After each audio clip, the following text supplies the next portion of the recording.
Tọa lạc tại vùng hồ lớn Trung Đông Phi, Rwanda nổi tiếng trên thế giới bởi vụ diệt chủng năm 1994 khủng khiếp, dẫn đến cái chết của gần 1 triệu người chỉ trong vỏn vẹn 100 ngày. Theo sau đó là một lịch sử xung đột lâu dài với bạo lực chồng chất. Tuy nhiên, ngày nay khi nhắc đến Rwanda, người ta lại thường liên tưởng đến nền kinh tế với mức tăng trưởng trung bình 7,5%, thuộc hàng cao nhất châu Phi, cùng với thủ đô Kigali đáng tự hào. Dạo một vòng quanh thành phố, bạn sẽ ngạc nhiên vì khó có thể tìm thấy nắp chai nhựa hay rác thải nào trên đường phố.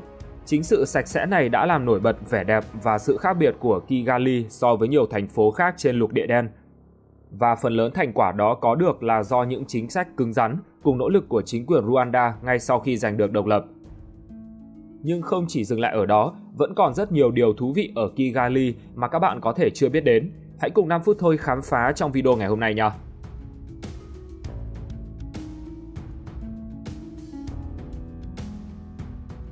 Địa lý tự nhiên của Kigali. Nằm ở trung tâm Rwanda, Kigali là thủ đô, đồng thời cũng là thành phố lớn nhất của quốc gia này, với khoảng 1.800.000 người sinh sống. Nhưng với diện tích chỉ vỏn vẹn 730 km2, nên mật độ dân số ở đây lên đến 2.466 người trên 1 km2. Vì lẽ đó, Kigali cũng chính là nơi có cư dân đông đúc nhất cả nước. Đây cũng là một thành phố đa văn hóa và đa sắc tộc. Trong đó, người Hutu và người Tutsi là những nhóm dân tộc lớn nhất. Ngoài phần lớn cư dân bản địa, thì còn có một bộ phận người nước ngoài hiện đang sinh sống và làm việc tại Kigali. Hiện ngôn ngữ chính tại đây là tiếng Kinyarwanda. Ngoài ra, tiếng Anh cũng được sử dụng rộng rãi trong giảng dạy và nghiên cứu. Giống như Rwanda nói chung, Cơ đốc giáo là tôn giáo chính ở Kigali. Trong đó, 42,1% cư dân thành phố tự nhận là người theo đạo Tin lành, với 9,1% khác theo đạo Cơ đốc Phục Lâm, được phân loại riêng. Xếp thứ hai là Công giáo chiếm 36,8% dân số. Đạo Hồi phổ biến hơn ở Kigali so với những nơi khác ở Rwanda, với 5,7% người theo đạo này. Những người không theo tôn giáo nào chiếm 3% và phần còn lại là các tôn giáo khác. Về mặt hành chính, thành phố Kigali bao gồm 3 quận là Gasabo, Kikukiro và Nyarugenge. Trong đó, Gasabo là quận lớn nhất theo diện tích với 429,3 km2. Tiếp theo là Kikukiro 166,7 km2 và Nyarugenge 134 km2. Kigali nằm trên vùng đất đồi núi chập trùng tại trung tâm Rwanda, tạo nên một địa hình độc đáo và quyến rũ. Thành phố được bao bọc bởi hai ngọn núi cao nổi bật là núi Kigali ở phía tây cao 1.853m và núi Jali cao 2.071m so với mực nước biển. Hai ngọn núi này vượt trội so với cảnh quan đồi núi trong khu vực, vốn chỉ đạt ở độ cao từ 1.300 đến 1.600m. Đứng trên đỉnh của những ngọn núi này, bạn có thể phóng tầm mắt chiêm ngưỡng toàn cảnh Kigali, từ các thung lũng xanh mướt đến những khu đô thị sầm uất, một bức tranh thiên nhiên và con người hài hòa. Trong khi dòng Nyabarongo, một nhánh của thượng nguồn sông Nin dài 351 km, trải dọc theo biên giới phía tây và phía nam của Kigali, tuy nằm ngoài khu vực đô thị chính nhưng vẫn góp phần vào vẻ đẹp thiên nhiên của thành phố. Bên trong lòng thành phố, sông Nyabugogo, con sông dài 42,69 km, bắt nguồn từ hồ Muhazi, uốn lượn và tạo nên những nét vẽ mềm mại qua các thung lũng giữa núi Kigali và núi Jali trước khi hòa quyện vào dòng sông Nyabugogo. Đặc biệt, những vùng đất ngập nước bao quanh các con sông đóng vai trò thiết yếu trong việc dự trữ nước và điều hòa lũ lụt, bảo vệ môi trường sống của thành phố. Tuy nhiên, sự phát triển đô thị và hoạt động nông nghiệp đang đặt ra bài toán thách thức lớn cho Kigali khi phải cân bằng giữa nhu cầu phát triển và việc bảo tồn những thiên nhiên quý giá.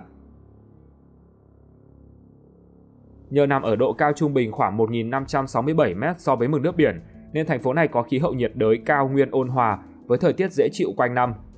Trong năm có 2 mùa mưa rõ rệt, kéo dài từ tháng 2 đến tháng 6 và từ tháng 9 đến tháng 12. Giữa hai mùa này là hai khoảng thời gian khô hạn, đó là từ tháng 6 đến tháng 9, khi mà những cơn mưa hầu như không còn xuất hiện, và một mùa ngắn hơn, ít khắc nghiệt hơn, diễn ra từ tháng 12 đến tháng 2. Tháng 4 là thời điểm ẩm ướt nhất trong năm, với lượng mưa trung bình rơi vào khoảng 154mm, trong khi tháng 7 lại được ghi nhận là tháng khô hạn nhất. Nhờ khí hậu thích hợp, khu vực thung lũng và các sườn đồi xung quanh thành phố được bao phủ bởi màu xanh của cây cối, đồng cỏ và các loại cây trồng. Khí hậu ôn hòa kết hợp với lượng mưa vừa phải không chỉ duy trì hệ sinh thái tự nhiên mà còn hỗ trợ nông nghiệp phát triển bền vững, làm cho Kigali trở thành một thành phố đầy sức sống và thân thiện với môi trường.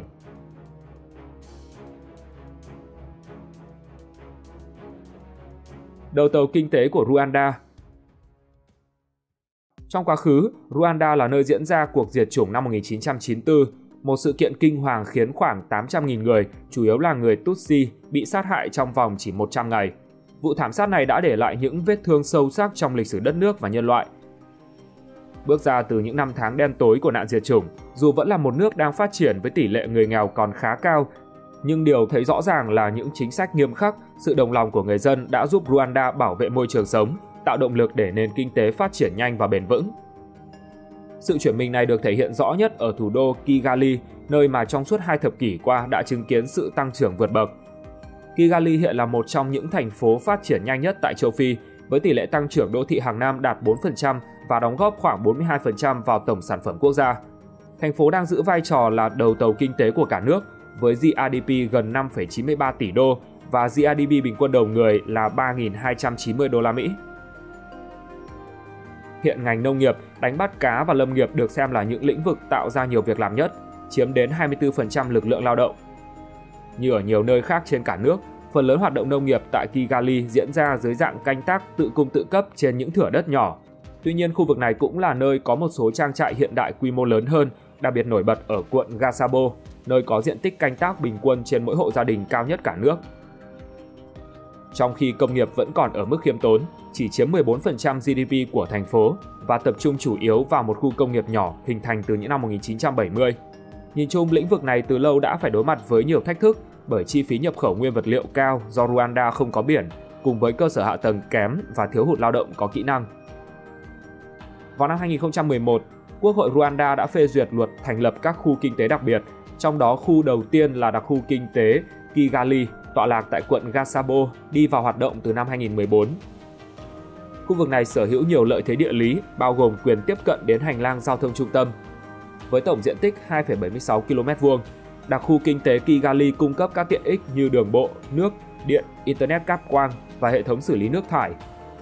Mặc dù Rwanda có ít tài nguyên thiên nhiên nhưng đã thu hút được sự quan tâm và đầu tư đáng kể từ các công ty Trung Quốc, đặc biệt trong lĩnh vực phát triển bất động sản, viễn thông và sản xuất. KSEZ đã trở thành nơi đặt trụ sở của nhiều doanh nghiệp Trung Quốc sản xuất quần áo, băng vệ sinh và cửa gỗ. Mối quan hệ đối tác giữa Trung Quốc và Rwanda mang tính phát triển và có tính chất đôi bên cùng có lợi. Nhiều người dân Rwanda hiện đang sử dụng các nền tảng chuyển tiền của Trung Quốc như Alipay và WeChat để giao dịch thanh toán, trao đổi giữa đô la Mỹ, nhân dân tệ và franc Rwanda. Đồng thời, khoảng 80% hệ thống đường bộ của Rwanda đã được xây dựng bởi các công ty Trung Quốc. Dịch vụ hiện là ngành kinh tế chủ đạo tại Kigali với sự đa dạng trong các lĩnh vực như bán lẻ, công nghệ thông tin, vận tải, khách sạn và bất động sản. Trong những năm gần đây, thành phố đã nổi lên như một trung tâm công nghệ tài chính hàng đầu tại khu vực Đông Phi, khẳng định vị thế của mình qua việc tổ chức các sự kiện lớn, tiêu biểu là Hội nghị Thượng đỉnh Công nghệ Châu Phi. Với hạ tầng không ngừng được mở rộng, môi trường đầu tư cởi mở và nền chính trị ổn định, Kigali đã trở thành điểm đến lý tưởng cho các doanh nghiệp công nghệ từ khắp nơi trên thế giới. Từ những công ty khởi nghiệp đầy sáng tạo đến các tập đoàn lớn, tất cả đều tìm thấy cơ hội phát triển và thử nghiệm các giải pháp công nghệ tiên tiến tại đây. Chưa dừng lại ở đó, thành phố còn dẫn đầu với những sáng kiến khởi nghiệp và các dự án đổi mới sáng tạo nhằm đưa công nghệ số vào mọi khía cạnh của đời sống đô thị. Thành phố đang từng bước hiện thực hóa tham vọng trở thành thung lũng Silicon của châu Phi. Ngoài ra, trong nhiều năm trở lại đây, du lịch cũng trở thành một mũi nhọn mới, có nhiều đóng góp quan trọng trong cơ cấu kinh tế của thành phố. Sở hữu nhiều danh lam thắng cảnh cùng di tích lịch sử nổi bật, Kigali chắc chắn là một lựa chọn hoàn hảo trong hành trình khám phá Rwanda. Một trong những điểm đến không thể bỏ qua đối với những ai muốn tìm hiểu về quá khứ đau thương của quốc gia này là đài tưởng niệm diệt chủng Kigali. Nằm trên đồi Gisozi cách trung tâm thủ đô Kigali không xa, công trình này được xây dựng vào năm 1999 và khánh thành vào năm 2004, là một trong khoảng 200 địa điểm tưởng niệm nằm rải rác trên đất nước ngàn ngọn đồi. Bên cạnh sự phản ánh quá khứ, đài tưởng niệm có đóng vai trò quan trọng trong các nỗ lực ngăn chặn nạn diệt chủng trên toàn thế giới. Chợ Kimironko cũng là một địa điểm thú vị khác. Là khu chợ lớn và lâu đời nhất ở Rwanda, nơi đây không chỉ là trung tâm giao thương sầm uất mà còn là không gian sống động, phản ánh nét văn hóa và đời sống thường nhật của người dân Kigali. Từ những món đồ thủ công mỹ nghệ truyền thống đến các loại thực phẩm tươi sống, chợ Kimironko mang đến cho du khách trải nghiệm đậm chất địa phương.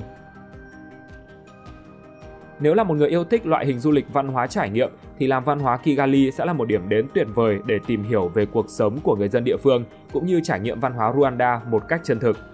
Nằm ở ngoại ô Kigali, ngôi làng được thành lập vào năm 2007 với mục đích bảo tồn và quảng bá văn hóa đất nước.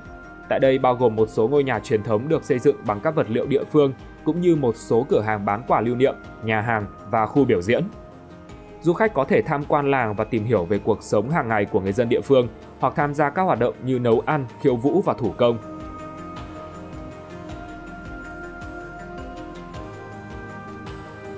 Một trong những thành phố thông minh bậc nhất châu Phi. Trong quá khứ, Kigali không phải là nơi thu hút khách nước ngoài đến thăm, nhưng mọi thứ đã thay đổi kể từ khi chính phủ Rwanda cam kết biến thủ đô trở thành một thành phố thông minh.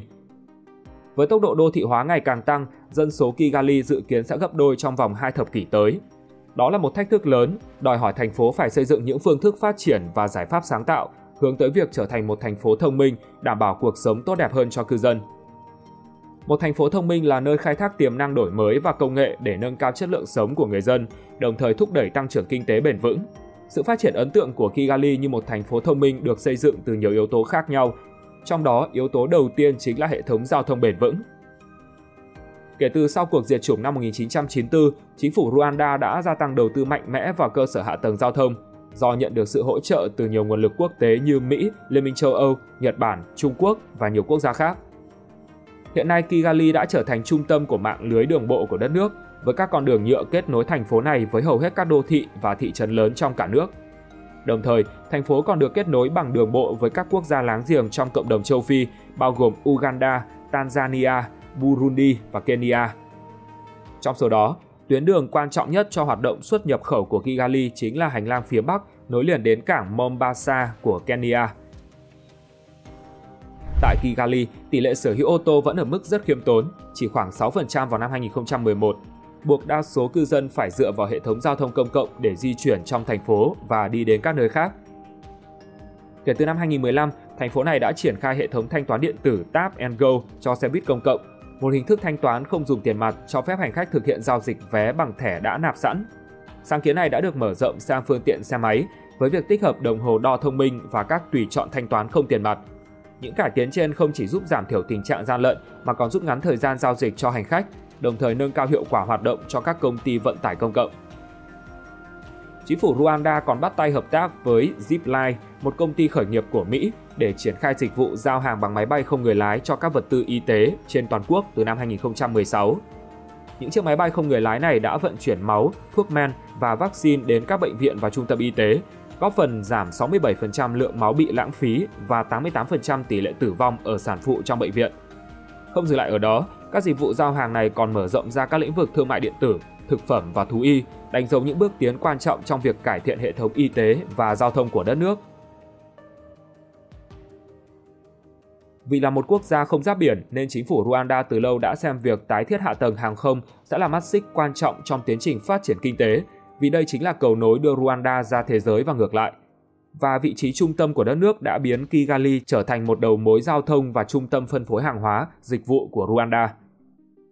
Thành phố hiện là nơi tọa lạc của sân bay quốc tế Kigali.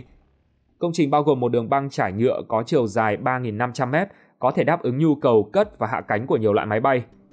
Trong nhiều năm qua, cảng hàng không này đã có nhiều chuyến bay kết nối với các quốc gia trong khu vực và thế giới, qua đó giúp việc di chuyển của người dân và vận chuyển hàng hóa trở nên dễ dàng hơn. Trước đại dịch, sân bay này phục vụ khoảng 1 triệu hành khách mỗi năm, nhưng việc mở rộng cũng như nâng cấp thêm đường băng và các tiện nghi khác đã bị cản trở bởi vị trí địa lý của sân bay nằm trên đỉnh đồi, xung quanh là khu định cư của người dân. Điều này khiến chính phủ Rwanda phải tìm kiếm những giải pháp thay thế khác để hiện thực hóa tham vọng trở thành trung tâm vận tải hàng không của châu Phi. Nằm cách thủ đô Kigali khoảng 40 km về phía nam, công tác xây dựng một cảng hàng không mới đang diễn ra hết sức khẩn trương. Theo đó, sân bay quốc tế Bugesera sẽ có một đường băng dài 4.206m. Với tổng vốn đầu tư khoảng 2 tỷ đô, dự kiến hoàn thành vào năm 2026, sân bay sẽ gồm tòa nhà ga chính có diện tích 130.000m2, có công suất phục vụ 8 triệu hành khách mỗi năm. Con số này sẽ tăng lên 14 triệu hành khách vào những thập kỷ tới.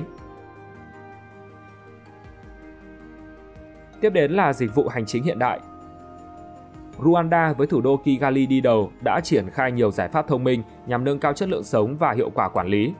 Nổi bật trong số đó là cổng thông tin chính phủ điện tử trực tuyến mang tên eRambo, cho phép người dân dễ dàng truy cập hơn 100 dịch vụ công từ lĩnh vực nhập cư, y tế, giáo dục cho đến kinh doanh, tư pháp và giải trí. eRambo đã giúp loại bỏ tình trạng xếp hàng dài, giảm chi phí di chuyển, đơn giản hóa các thủ tục giấy tờ phức tạp và nâng cao hiệu quả cung cấp dịch vụ công. Kigali cũng đi đầu trong việc hiện đại hóa công tác an ninh và giao thông với các dịch vụ cảnh sát điện tử tiên tiến. Thành phố đã lắp đặt một hệ thống camera giám sát CCTV kết nối với trung tâm chỉ huy, tích hợp nhiều công nghệ tiên tiến như đăng ký giấy phép lái xe trực tuyến và sử dụng mạng xã hội, hỗ trợ lực lượng phản ứng nhanh. Để giảm thiểu tai nạn giao thông, chính quyền thành phố đã áp dụng điều chỉnh tốc độ cho xe ô tô, kèm theo các camera phát hiện vi phạm tốc độ và đèn giao thông thông minh. Đặc biệt, vào năm 2016, Rwanda đã hợp tác với Babylon Health để triển khai hệ thống chăm sóc sức khỏe kỹ thuật số, đánh dấu bước đột phá trong lĩnh vực y tế. Với hệ thống này, bệnh nhân có thể dễ dàng liên lạc với bác sĩ qua điện thoại di động thông qua âm thanh và video, tạo điều kiện cho họ tiếp cận dịch vụ y tế nhanh chóng và thuận tiện hơn. Những cải tiến này không chỉ giúp Kigali khẳng định vị thế là thành phố thông minh kiểu mẫu, mà còn phản ánh tầm nhìn của Rwanda trong việc xây dựng một quốc gia hiện đại, bền vững. Song song với những tiện ích đã đi vào hoạt động, thì bộ mặt đô thị của Kigali cũng đang không ngừng được mở rộng, với những dự án hạ tầng tiềm năng sắp đi vào hoạt động trong tương lai. Điển hình có thể kể đến tháp Kigali Green Complex. Với thiết kế ấn tượng gồm 29 tầng nổi và 6 tầng hầm, tòa tháp này hứa hẹn sẽ trở thành công trình cao nhất tại Rwanda khi được hoàn tất. Nằm tại vị trí đắc địa trên nền trung tâm văn hóa Pháp cũ ngay giữa lòng Kigali, tòa nhà không chỉ mang trong mình giá trị kiến trúc độc đáo mà còn đóng góp vai trò quan trọng như một khu phức hợp đa năng. Tháp Kigali Green Complex tích hợp đầy đủ các tiện ích hiện đại, bao gồm cửa hàng bán lẻ, văn phòng làm việc và bãi đậu xe rộng rãi với sức chứa khoảng 430 chỗ. Dự kiến sau khi đi vào hoạt động, tòa tháp sẽ trở thành biểu tượng mới của Kigali khi phản ánh cho sự phát triển năng động và bền vững của thành phố này.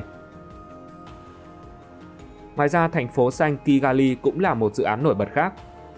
Được thực hiện bởi Quỹ xanh Rwanda, thành phố sẽ tọa lạc trên một khu vực rộng 6,2 km² tại quận Gasabo.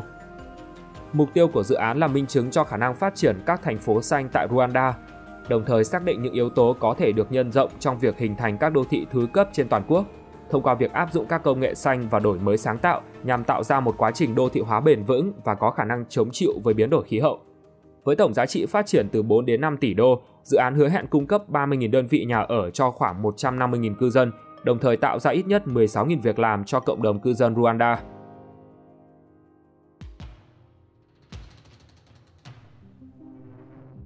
Thủ đô sạch nhất thế giới.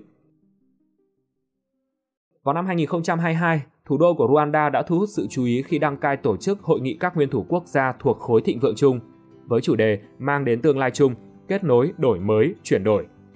Sự kiện này chỉ là một trong nhiều hội nghị quốc tế diễn ra tại thành phố xinh đẹp này, nơi được Hiệp hội Đại hội và Hội nghị quốc tế xếp hạng là điểm đến hàng đầu thứ 2 ở châu Phi cho các sự kiện quốc tế. Một trong những yếu tố quan trọng khiến Kigali trở thành lựa chọn ưu tiên là quy trình cấp thị thực khi đến Rwanda đã được đơn giản hóa, cùng với mạng lưới chuyến bay đa dạng kết nối thành phố với toàn cầu. Hơn nữa, vào năm 2018, Tổng Giám đốc Môi trường Liên Hợp Quốc Eric Suham đã gọi Kigali là thành phố sạch nhất hành tinh, xét về cả việc không có rác thải trên đường phố và các sáng kiến xanh. Những người gần đây đến thăm thành phố đã bày tỏ sự ngạc nhiên trước sự sạch sẽ đặc biệt mà nó duy trì trong hơn 2 thập kỷ qua. Vậy sự thay đổi này đã diễn ra như thế nào? Vào đầu thế kỷ 21, Kigali không khác gì nhiều so với những thành phố khác khi chìm trong cảnh tượng nhếch nhác với những khu ổ chuột và rác thải chất đống trên các tuyến đường. Sự bề bộn ấy càng trở nên nghiêm trọng khi dân số thành phố tăng vọt từ con số 350.000 người vào năm 1996. Nơi đây đã trở thành mái nhà cho gần 2 triệu cư dân và dự báo rằng sẽ còn tiếp tục gia tăng trong tương lai. Cuộc bùng nổ dân số này đã dẫn đến tình trạng xây dựng nhà ở lộn xộn, kéo theo sự phát triển của các khu định cư không chính thức. Tuy nhiên, vào cuối những năm 90, chính quyền Kigali với sự hỗ trợ mạnh mẽ từ chính phủ Rwanda đã quyết tâm lật ngược tình thế, mang đến một diện mạo mới cho thành phố này. Đáng chú ý nhất phải kể đến việc ban hành chính sách Umuganda kể từ năm 2000 như một nỗ lực giúp làm sạch Kigali, đồng thời thúc đẩy ý tưởng về một bản sắc dân tộc gắn kết. Theo đó, vào ngày thứ Bảy cuối cùng hàng tháng, người dân sẽ dọn dẹp các khu vực trong thành phố, nhặt mọi mảnh rác thải nằm xung quanh. Trong thời gian diễn ra Umuganda, các cửa hàng trong thành phố phải đóng cửa và xe ô tô không được phép lưu thông trên đường. Trên thực tế, đây không phải là một hoạt động tình nguyện mà là nghĩa vụ bắt buộc đối với công dân Rwanda trong độ tuổi từ 18 đến 65, Đặc biệt, Tổng thống và các thành viên nội các cũng tham gia dịch vụ cộng đồng hàng tháng này. Mọi trường hợp nếu không tham gia đều bị phạt rất nặng. Nhưng mà ngày toàn quốc dọn dẹp vốn không được ủng hộ ngay từ đầu. Một số người cho rằng Umuganda là hành động ép buộc lao động bởi một chế độ khắc nghiệt. Các chủ cửa hàng ở Kigali cũng phản đối vì việc kinh doanh bị ảnh hưởng, còn du khách cảm thấy bất tiện vì lệnh cấm lái xe. Tuy nhiên, với sự cứng rắn và quy định nghiêm ngặt của giới cầm quyền, Umuganda vẫn tiếp tục được duy trì. Kết quả là giờ đây, người ta khó có thể tìm thấy nắp chai hay bất kỳ mảnh rác nào trên đường phố của thủ đô Kigali.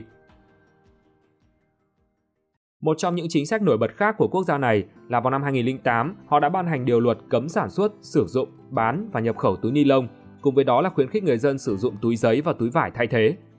Sở dĩ để có quyết định đúng đắn đó là do trước đây, Rwanda đã từng đối mặt với những thách thức liên quan đến vấn nạn rác thải nhựa, đặc biệt là túi ni lông như các quốc gia nghèo đói khác ở châu Phi. Dù muốn xử lý tốt rác thải nhựa, nhưng chính phủ không đủ ngân sách để xây dựng cơ sở vật chất và thuê nhân công để thu gom. Vì thế, nước này đã quyết định cấm hoàn toàn việc sử dụng túi ni lông. Trong đó nêu rõ, mọi hoạt động liên quan đến mua bán, nhập khẩu, sản xuất và sử dụng túi ni lông đều bị xem là vi phạm pháp luật. Túi ni lông cũng bị cấm sử dụng trong đóng gói sản phẩm, trừ một số lĩnh vực đặc thù như y dược. Người dân vi phạm sẽ bị phạt tiền hoặc phạt tù tùy theo mức độ và hành vi. Những kẻ buôn lậu túi có thể bị phạt lên đến 6 tháng tù giam, còn giám đốc của các công ty lưu giữ hoặc sản xuất trái phép túi ni lông sẽ bị phạt lên tới 1 năm tù giam. Trong khi các cửa hàng sử dụng túi ni lông để gói sản phẩm có thể bị phạt tiền hoặc buộc đóng cửa. Cùng với lệnh cấm, chính phủ cũng đề ra chính sách ưu đãi thuế cho các doanh nghiệp đầu tư thiết bị, công nghệ tái chế nhựa hoặc sản xuất túi thân thiện với môi trường. Song song với đó, họ cũng tích cực thực hiện các chiến dịch xanh hóa thành phố nhằm biến Kigali trở thành một trong những thành phố sạch và bền vững nhất ở châu Phi. Một trong những sáng kiến đáng chú ý là chương trình trồng cây phủ xanh với mục tiêu cải thiện chất lượng không khí, giảm thiểu tác động của biến đổi khí hậu và tạo môi trường sống lành mạnh hơn cho dân cư.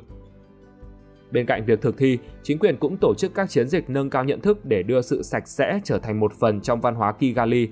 Các thùng rác được thiết kế thẩm mỹ được đặt cẩn thận ở những nơi công cộng, bao gồm vỉa hè, khu mua sắm và trung tâm giao thông.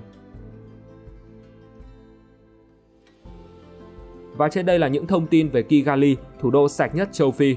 Xin chào và hẹn gặp lại các bạn trong những video tiếp theo.